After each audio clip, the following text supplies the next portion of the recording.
සුබ දවසක් ආදරණීය දරුවනේ. අපි අද කතා කරන්නේ 8 වසර සිංහල පෙළ පොතේ ඔයාලගේ 8 වෙනි පාඩම ප්‍රායෝගික ලේඛන ගැන තමයි අද අපි කතා කරන්න බලාපොරොත්තු වෙන්නේ. පුතේ අපි දන්නවා අපි දැන් 6 7 පන්ති දෙකෙත් මේ ප්‍රායෝගික ලේඛන පිළිබඳව ඉගෙන ගත්තා. එතකොට පුතේ ඔයාලට 8 වසරටත් 8 වෙනි පාඩම විදිහට මේ ප්‍රායෝගික ලේඛන පිළිබඳව ඉගෙන ගන්න තියෙනවා. මොනවද පුතේ ප්‍රායෝගික ලේඛන කියන්නේ? අපි ඉස්සෙල්ලාම බලමු ප්‍රායෝගික ලේඛන කියන්නේ මොනවද කියලා. පුතේ ප්‍රායෝගික කියන්නේ මොනවද? ප්‍රායෝගික කියලා කියන්නේ මේ අපි එදිනෙදා මේ කරන කටයුතුනේ අපි කියන්නේ ප්‍රායෝගික කටයුතු කියලා. එතකොට ලේඛන කියන්නේ මොනවද? ලේඛන කියන්නේ ලියන ලද දේවල්. එතකොට ප්‍රායෝගික ලේඛන කියන්නේ පුතේ මේ අපි එදිනෙදා කටයුතු සිදු කිරීමේදී අපිට අවශ්‍ය වෙන ලේඛන තමයි ප්‍රායෝගික ලේඛන කියලා කියන්නේ. එතකොට පුතේ මේ අපි එදිනෙදා වැඩ කටයුතු සිදු කරනකොට අපිට සිද්ධ වෙනවා විවිධ ආකාරයේ ප්‍රායෝගික ලේඛන සකසන්න. අපි දන්නවා ප්‍රායෝගික ලේඛන කීපයක් තියෙනවා. මොනවද පුතේ ප්‍රායෝගික ලේඛන?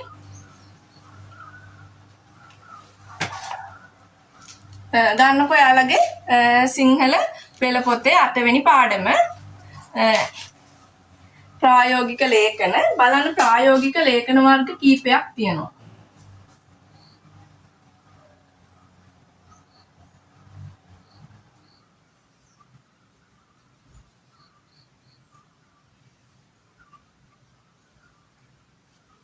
ප්‍රායෝගික ලේඛන. එතකොට රාජකාරී ලිපි. අපි මොකක් හරි රාජකාරී කටයුත්තක් කරගන්න අපි ඉදිරිපත් කරනවා රාජකාරී ලිපි.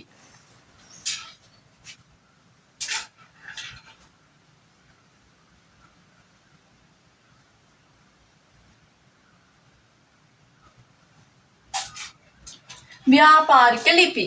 අපි ව්‍යාපාර කටයුතු වලදී භාවිතා කරන ලිපි අපි කියනවා ව්‍යාපාරික ලිපි කියලා.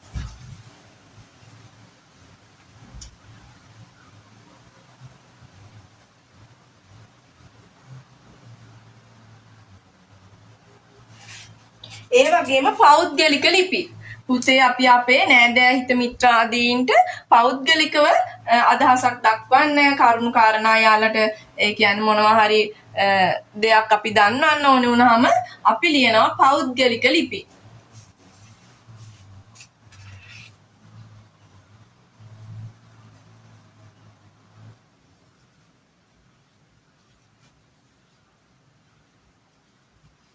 තා මොනවද?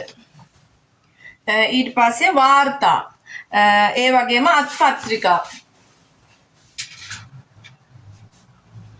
වාර්තා,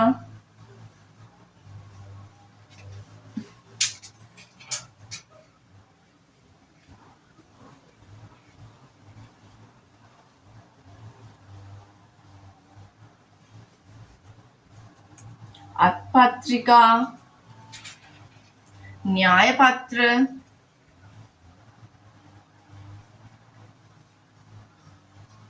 න්‍යාය පත්‍ර, ඒ වගේම දැන්වීම්,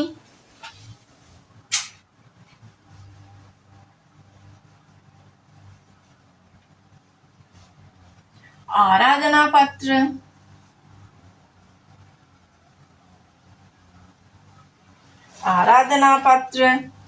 මෙන්න මේ වගේ ප්‍රායෝගික ලේඛන පුතේ අපිට එදිනෙදා මේ වැඩ කටයුතු කරගෙන යනකොට අපිට අවශ්‍ය වෙනවා අපගේ විවිධ කාර්යයන් සිදු කර ගැනීම සඳහා. දැන් රාජකාරී ලිපි. රාජකාරී ලිපි ගත්තාම අපි රාජකාරී කටයුත්තක් කරගෙන යන්න. ඒ කියන්නේ අපි හිතමු ප්‍රාදේශීය ලේකම් කාර්යාලයෙන් අපිට මොනවා හරි දෙයක් කරගන්න තියෙන වුණාම ඊට පස්සේ ප්‍රාදේශීය සභාවෙන් මෙන්න මේ වගේ වුණාම අපි රාජකාරී ලිපි ලියනවා. එතකොට පුතේ ඊට පස්සේ අපි ව්‍යාපාර කටයුතු සම්බන්ධව ව්‍යාපාරික ලිපි සකස් කරනවා. ඒ වගේම අපේ පෞද්ගලික කාරණාවල් සම්බන්ධව අපගේ නෑදෑ හිත මිත්‍රාදීන්ට පෞද්ගලිකව අපේ අයට අපි පෞද්ගලික ලිපි ලියනවා. ඊට පස්සේ වාර්තා අපි මොකක්ද දෙයක් සම්බන්ධව වාර්තාවන් සකස් කරනවා. ඒ වගේම අත්පත්‍රිකා. පුතේ අපි හෑන්ඩ්බිල් කියන්නේ එතකොට අපි මොනවා හරි දෙයක් මේ සමාජයට ඉදිරිපත් කරන්න මොනවා හරි දෙයක් දන්නන්න ඕනි වුණාම අපි හිතමු රැස්වීමක් පිළිබඳව මොනවා හරි ක්ලාස් එකක් පිළිබඳව මේ විදිහට අපි දන්නන්න ඕනි වුණාම අපි පොඩි අත්පත්‍රිකාවක් මගින් මේ සියලු දේ දන්නනවා. ඊට පස්සේ න්‍යාය පත්‍ර. මොනවා හරි වැඩසටහනකට අදාළව ඒ වැඩසටහනේ එදා දවසේ කරන කටයුතු පෙළ ගැස්ම. එතකොට න්‍යාය පත්‍රය. ඒ වගේම දැන්වීම. අපි මොනවා හරි පණිවිඩයක් සමාජයට ජනතාව අතරට ගෙන යන්න ඕනි වුණාම අපි දැන්වීම තුලින් ඒක ඉදිරිපත් කරනවා. ඒ වගේම ආරාධනා පත්‍ර.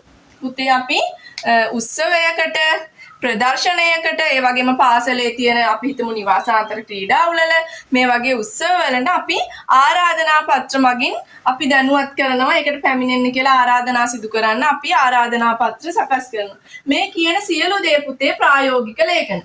දැන් මේ ප්‍රායෝගික ලේඛන ගත්තාම පුතේ අපිට ඔයාලා දන්නවා 11 වසර සාමාන්‍ය පෙළ වලගේ විභාගේ ආවහම 11 වසරේදී O level exam එක ලකුණු 14ක් වගේ ගන්න ප්‍රශ්නයක් තමයි මේ ප්‍රායෝගික ලේඛන කියලා කියන්නේ. එතකොට මේක ඉගෙන ගැනීමෙන් පුතේ ඔයාලට විභාගයට ලොකු ලකුණු ප්‍රමාණයක් ලබා ගන්න හැකියාව ලැබෙනවා වගේම තමයි මේ ප්‍රායෝගික ලේඛන නිවැරදිව ඉගෙන ගැනීම පුතේ ඔයාලගේ ජීවිතයටත් ඉතා වැදගත් වෙනවා.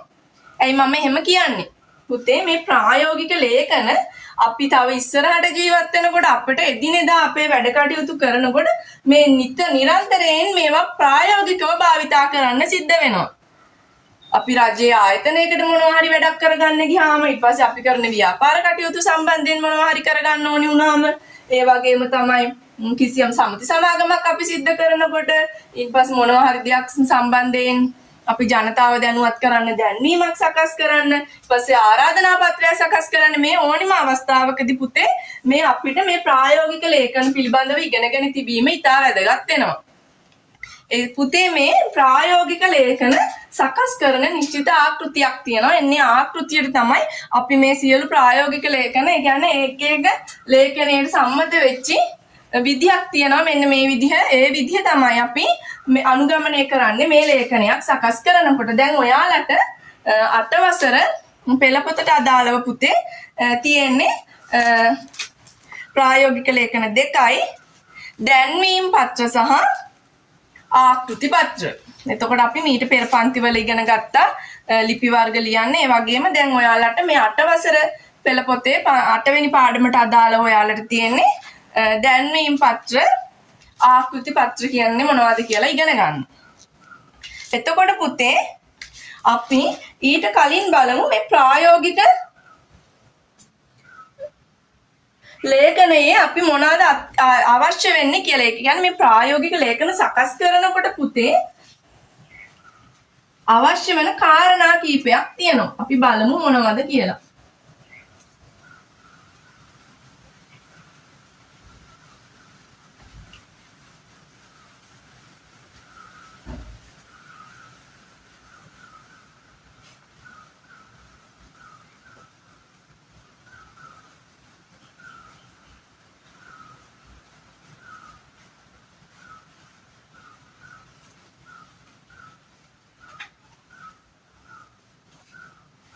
පුතේ ප්‍රායෝගික ලේඛන සකස් කරනකොට අනිවාර්යෙන් වැදගත් වෙනවා නිවැරදි අක්ෂර වින්‍යාසය. කියන්නේ අපි දැන් මම මේ කලින් කියපු මොන ප්‍රායෝගික ලේඛනය ගත්තත් පුතේ මේ ප්‍රායෝගික ලේඛනය අපි සකස් කරද්දී අක්ෂර වින්‍යාසය නිවැරදිව ලිවීම අත්‍යවශ්‍ය වෙනවා.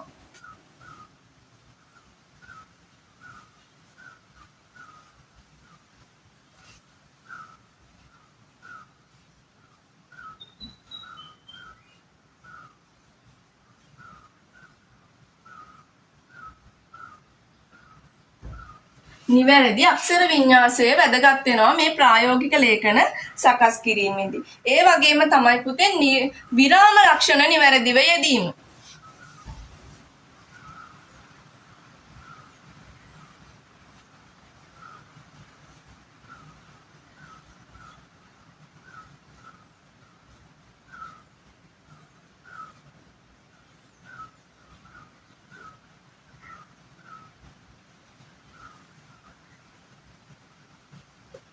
නිවැරදි අක්ෂර වින්‍යාසය වැදගත් වෙනවා වගේම පුතේ විරාම ලක්ෂණ නිවැරදිව යෙදීමත් මේ ප්‍රායෝගික ලේඛන සකස් කිරීමේදී අපිට ඉතා වැදගත් වෙනවා.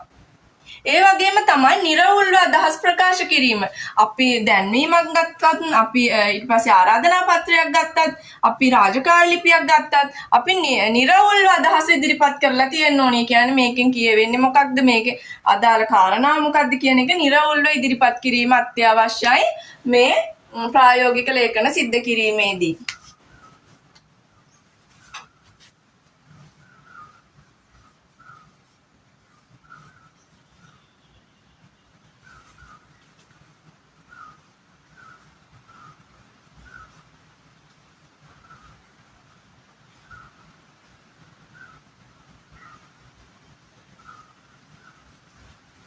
එතකොට දැන් මම කිව්වා මේ තියෙන්නේ ප්‍රායෝගික ලක්ෂණ ප්‍රායෝගික ලේඛන සකස් කරනකොට අපි අවධානය යොමු කරන්න ඕනි කරුණු. මේ කරුණු කෙරෙහි පුතේ අනිවාර්යෙන් අවධානය යොමු කරලා තමයි අපි ප්‍රායෝගික ලේඛන සකස් කරන්න ඕනි. මම දැන් කිව්වා ඔයාලගේ 8 වසර සිංහල පොතේ පෙළ පොතේ තියෙන ඔයාලට ඔයාලගේ විෂය නිර්දේශයට අදාළව දැන්වීම් පත්‍ර සහ ආකෘති පත්‍ර. මම පුතේ මුලින්ම කියලා දෙන්නම් ඔයාලට දැන්වීම් පත්‍ර කියන්නේ මොනවද කියලා. පුතේ දැන්වීම් පත්‍ර කියන්නේ ඉතා ප්‍රබල ප්‍රචාරණ උපක්‍රමයක්. කියන්නේ අද වෙනකොට ඉතා ප්‍රබල ලෙස මොනවා හරි දෙයක් ජනතාව අතරට ප්‍රචාරණය කරන්න අවශ්‍ය වුණාම මේ දැන්වීම කියන්නේ ඉතා ඉක්මනින් ඉතා ප්‍රබල විදිහට මේ ජනතාව අතරට පණිවිඩයක් ගෙන යන උපක්‍රමයක්. එතකොට පුතේ අපි හිතමු ආර්ථික වේවා, සමාජීය වේවා, සංස්කෘතික වේවා මේ කවර ශේෂ්ත්‍රයට අදාළව වුවද මේ ජනතාව දැනුවත් කිරීමට මේ දැන්වීම් පත්‍රිකා භාවිතා කරනවා. අපි හිතමු රැකියා සම්බන්ධව වෙන්න පුළුවන්, ඊට පස්සේ මංගල කටයුතු, අවමංගල කටයුතු, ඊට පස්සේ ඔය ව්‍යාපාරික ස්ථානවල ඒ සිදුවන මිල ගණන් වෙනස් වීම ඒවා පිළිබඳ මේ මොන විදිහේ වුණත් පුතේ මේ දැන්වීම් පත්‍රිකා ප්‍රබල ප්‍රචාරණ මාධ්‍යයක් විදිහට අද වෙනකොට යොදා ගන්නවා දැන්වීම් පත්‍රිකා. එතකොට පුතේ මේ දැන්වීම් පත්‍රිකාවලින් ප්‍රයෝජන, ඒ කියන්නේ මේ දැන්වීම් පත්‍රිකාවල ප්‍රයෝජන ගොඩක් තියෙනවා පුතේ. කියන්නේ මේක ඉක්මනට ජනතාව අතරට යන මාධ්‍යයක්, ඒ වගේම මේක ජනතාව ඉක්මනට වැළඳ ගන්න මාධ්‍යයක්. එතකොට මේ දැන්වීම් සිදු කරනකොට පුතේ අපි මේ ප්‍රායෝගික ලේඛනයක් විදිහට දැන්වීම් සකස් කරනකොට අවධානය යොමු කරන්න ඕනි ලක්ෂණ කිහිපයක් තියෙනවා. කරුණු නිවැරදිව හා පැහැදිලිව ඉදිරිපත් කරන්න ඕනි පුතේ. අපි දැන්වීමක් දකින්නේ කොහොමද? අපි එදිනෙදා මාර්ගයේ ගමන් කරනකොට, නැත්නම් බස් රථයක යනකොට වෙන්න පුළුවන්, නැත්නම් අපි පන්තියකට යනකොට වෙන්න පුළුවන්. මේ විදිහට අපි දැන්වීමක් දකින්නේ එවැනි අවස්ථාවක. එතකොට පුතේ මේ දැන්වීම සකස් කරනකොට මේකේ කරුණු නිවැරදිව පැහැදිලිව දක්වලා තියෙන්න ඕනේ. කියන්නේ මේක ඉක්මනින් කියව ගන්න පහසු විදිහට තියෙන්න ඕනේ. එතකොට සංක්ෂිප්තභාවය. ඒ කියන්නේ පුතේ කෙටි බව. මේ දැන්වීමක ලොකු හැලක් ලියලා තිබුණොත් අපිට ඔක මග තොටේ යන ගමන් සම්පූර්ණ කියවලා බලලා අදහස ගන්න පුළුවන්ද? එහෙම ගන්න අමාරුයි. ඒකින්ද මේක සංක්ෂිප්ත වෙන්න ඕනේ. කියන්නේ පුතේ මේ ඉදිරිපත් කරන්න ඕනි කරුණු ටික ඉතා කෙටියෙන් ඉදිරිපත් කරලා තියෙන්න ඕනි දැන්වීමක් නිවැරදිව සකස් කරනකොට. ඒ වගේම තමයි ආකර්ෂණීය භාවය. පුතේ අපි දැන්වීමක් සකස් කරනකොට මේක කෙනෙක්ගේ ඇහැට දැකපු ගමන් එයා ඒකට ඇදිලා යන ස්වරූපයෙන් අපි මේක සකස් කරන්න ඕනේ. එතකොට තමයි මෙයා මේක කියවන්නේ මොකක්ද මේ තියෙන්නේ කියලා. ඒ කියන්නේ මේක කෙනෙක් දැකපු ගමන් එයාට කියවන්න හිතෙන විදිහට මේක ආකර්ෂණීයව මේ දැන්වීම කියන එක අපි සකස් කරන්න ඕනේ. ඒ වගේම තමයි පුතේ මේක ඉතා සරල වෙන්න ඕනේ. කියන්නේ අපි දන්නවා විවිධ අධ්‍යාපන මට්ටම් වල අය ඉන්නවා, ඊට පස්සේ විවිධ වයස්වල අය ඉන්නවා. එතකොට මේ සියලු දෙනාටම පහසුවෙන් තේරුම් ගන්න පුළුවන් විදිහට මේ අපි සකස් කරන දැන්වීම සරල බවින් යුක්ත වෙන්න ඕනි. එතකොට මෙන්න මේ කියන කාරණා පුතේ දැන්වීම් පත්‍රයක් සකස් කිරීමේදී මේ ගැබ්විය යුතු අනිවාර්ය ලක්ෂණ. මේ ලක්ෂණ ටික පුතේ තියෙනවා නම් අපිට සාර්ථක දැන්වීම් පත්‍රයක් සකස් කරගන්න පුළුවන්. බලන්න ඔයාලගේ සිංහල පොතේ තියෙනවා දැන්වීමක්. බලන් කඩතුරා හැර දෑසේ කියලා ඒකේ උඩින්ම තියෙනවා ලස්සනට බලන්න පුතේ. ඒක රතු පාටින්. ඇයි බලන්න මේකයි රතු පාටින් තියෙන්නේ කියලා. මේකයි රතු පාටින් ලියලා තියෙන්නේ. මේක රතු පාටින් ලියලා තියෙන්නේ පුතේ. මේ මං කිව්වේ දැන් දැන්වීම පත්‍රිකාවක තියෙන ලක්ෂණයක් තමයි ආකර්ෂණීයභාවය කියලා. ඒ කියන්නේ දැන් අපි දන්නවා මේ රතු පාට කියන්නේ අපිට එක පාට හැට වදින පාටක්. එතකොට මේක දැකපු ගමන් අපි මේක කියවනවා. බලන් කඩතුරා හැඩ දැසේ. ඒ වගේම තමයි පුතේ මේ ආකර්ෂණීය වැකියක් යොදලා තියෙනවා. දැන් අපි මේක බලපු ගමන් බලන් කඩතුරා හැඩ දැසි. අපි බලනවා මේ මොකද්ද මේ කියන්නේ කියලා නේද? එතකොට අපි ඊටු ටික අනිවාර්යෙන් මේකේ කියවන්න පෙළඹෙනවා ඒ තුලින්. එතකොට දැන් බලමු පුතේ මේ කඩතුරාවක් කියන්නේ මොකද්ද කියලා? කඩතුරාවක් කියන්නේ මොනවා හරි දෙයක් වහලා තියෙන වැස්මක්. එතකොට ඒ වැස්ම අයින් කරලා බලන්න කියන එක තමයි මේ කියන්නේ දැසේ මේ කඩතුර අයින් කරලා බලන්න කියලා. එතකොට පුතේ මේ දැන්වීම දකින්න කෙනා අනිවාර්යෙන් මේක මොකද්ද කියලා කියවනවා. බලන්න ඊට පස්සේ තමයි තියෙන්නේ පොලිතින් භාවිතය අවම කරමු. පරිසරය සුරකිමු දැනුවත් කිරීමේ වැඩසටහන. පුතේ කෙටියෙන් අවශ්‍ය කාරණාව ඊට පස්සේ සඳහන් කරලා තියෙනවා. පොලිතින් භාවිතය අවම කරමු පරිසරය සුරකිමු කියන දැනුවත් කිරීමේ වැඩසටහනක් තමයි මේ තියෙන්නේ. ඒ වගේම පුතේ කරුණු නිවැරදිව බලන්න මේ දැන්වීමේ කරුණු නිවැරදිව දක්වලා තියෙනවා. ස්ථානය නෙළුම්වැව මහාවිද්‍යාලීය ප්‍රධාන ශාලාව. දිනය 2024 6:05. වේලාව පෙරවරු 9 සිට පස්වරු 3:30 දක්වා. එතකොට පුතේ මේ කරුණු නිවැරදිව පැහැදිලිව මෙතන දක්වලා තියෙනවා. ඊට පස්සේ මේ වැඩසටහන තුලින් සිදු කරන දේවල් මෙන්න මේවා තමයි මේ වැඩසටහනේ ඇතුළත් වෙන්නේ. දේශන, වීඩියෝ දර්ශන, විකල්ප ඇසුරුම් සකස් කර ගැනීම පිළිබඳ ප්‍රායෝගික වැඩමුළුව, පෝස්ටර් හා චිත්‍ර ප්‍රදර්ශනය. එතකොට පුතේ මේකේ කරන කාර්යයන් ටික පැහැදිලිව දක්වලා තියෙනවා. ඊට පස්සේ මේක කාටද කරන්නේ මේ දැන්වීම් පත්‍රය මේක දැනුවත් කරන්නේ කවුද කියන එක ඊට යටින් තියෙනවා. සිසු දරුදැරියන් දෙමාපියන් ඇතුළු ඔබ සැමගේ සහභාගීත්වය ගෞරවයෙන් අපේක්ෂා කරමු.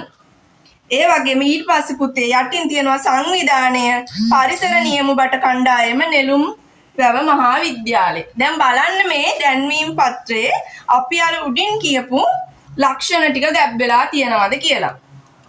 කරුණු නිවැරදිව පැහැදිලිව දක්වලා තියෙනවා. ඒ වගේම සංක්ෂිප්ත භාවය කියන්නේ කෙටි භාවය කරුණු සියල්ල ඉතා කෙටියෙන් ඉදිරිපත් කරලා තියෙනවා. ඒ වගේම ආකර්ෂණීයව කෙනෙක් දැකපු ගමන් එයාගේ හිත ඇදිලා යන විදිහට මේක සම්පූර්ණම කියවන්න ආසයි හිතෙන විදිහට මේක මොකක්ද කියලා බලා ගන්න කුතුහලයක් ඇති වෙන විදිහට ඉතා ආකර්ෂණීයව ඉදිරිපත් කරලා තියෙනවා. ඒ වගේම සරලභාවයෙන් යුක්තයි. මම කලින් කිව්වා වගේ වයස් තරාතිරම එක විදිහක් වෙන්න පුළුවන්. අධ්‍යාපන මට්ටම එක එක්කෙනාට වෙනස්. එතකොට මේ සියලු දෙනාටම තේරුම් ගන්න පුළුවන් විදිහට සරලභාවයෙන් යුක්තයි. පුතේ එතකොට දැන්වීම් පත්‍රයක් අපි සකස් කරනකොට මෙන්න මේ කියන කරුණු කාරණා කෙරෙහි අවධානය යොමු කිරීම ඉතා වැදගත් වෙනවා. පුතේ අපි එතකොට අද ඉගෙන ගත්තා ඔයාලගේ 8 වසර සිංහල පෙළ පොතේ 8 වෙනි පාඩමට අදාළව දැන්වීම් පත්‍ර පිළිබඳව. අපි නැවතත් මෙවැනි වීඩියෝවකින් හමු වෙමු. සියලු දෙනාටම සුබ දවසක්.